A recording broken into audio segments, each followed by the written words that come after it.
দর্শক, দেশ যুগের এই পর্যায়ে জেনে নেব বাজারের খবর। চট্টগ্রামের বাজারের খবর জানবো আমরা। যুক্ত হচ্ছেন সহকর্মী রাজীব বড়ুয়া। রাজীব, বাজারে সবজির সরবরাহ দাম কেমন দেখছেন? ডিম, আলু, পেঁয়াজের দাম এই মুহূর্তে কত আছে? আর এছাড়া পাইকারি ও খুচরা বাজারে দামের তফাৎ কতটা দেখছেন?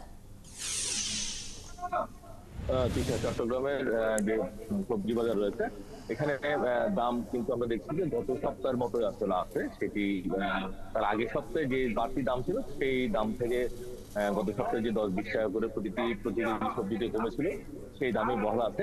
তবে এখানকার যারা খুচরা বিক্রেতা তারা বলছেন যে আসলে এখন যেহেতু গ্রীষ্মকালের প্রায় শেষের দিকে, ফলে গ্রীষ্মকালীন যে সবজি সেগুলো আসলে শেষের পথে আছে এবং শীতকালীন যে সবজি সেগুলো আসলে আস্তে আস্তে আসতে শুরু করেছে। ওগুলো যখন সরবরাহ বাড়বে তখন যে সবজিগুলো এখন বিক্রি হচ্ছে সেগুলোর দাম আসলে আরো কমবে। আমরা দেখছি যে গত সপ্তাহে যে মিষ্টিগুলো বিক্রি হয়েছিল 50 থেকে 60 টাকা, সেটি এখন বিক্রি হচ্ছে 60 থেকে 70 টাকা, 10 টাকা বেড়েছে।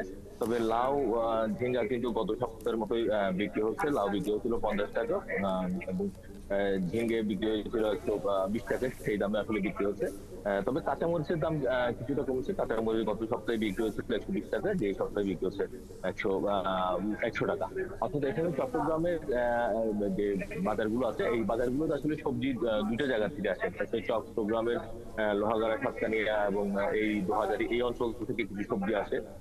পাশাপাশি এর বাইরে কুমিল্লা সহ যশোর ওই অঞ্চল থেকে কিছু সবজি আসে। তবে চট্টগ্রাম থেকে যে সবজিগুলো আসে সেই সবজিগুলোর দাম তুলনামূলক যশোর বা কুমিল্লা থেকে যে সবজিগুলো আছে সেই সবজিগুলোর যে দাম কিছুটা কম, যেহেতু এখানকার যে সবজিগুলো তারা তাজা পায় এই কারণে দাম কিছুটা বেশি। এর বাইরে যদি মাছের কথা বলি, মাছের সরবরাহ আসলে খুব একটা ভালো না, যদিও আমরা এখানে দেখছি যে গত সপ্তাহের তুলনায় মাছের সরবরাহ কিছুটা বেড়েছে, কিন্তু দাম কিন্তু আসলে অপরিবর্তিত রয়েছে।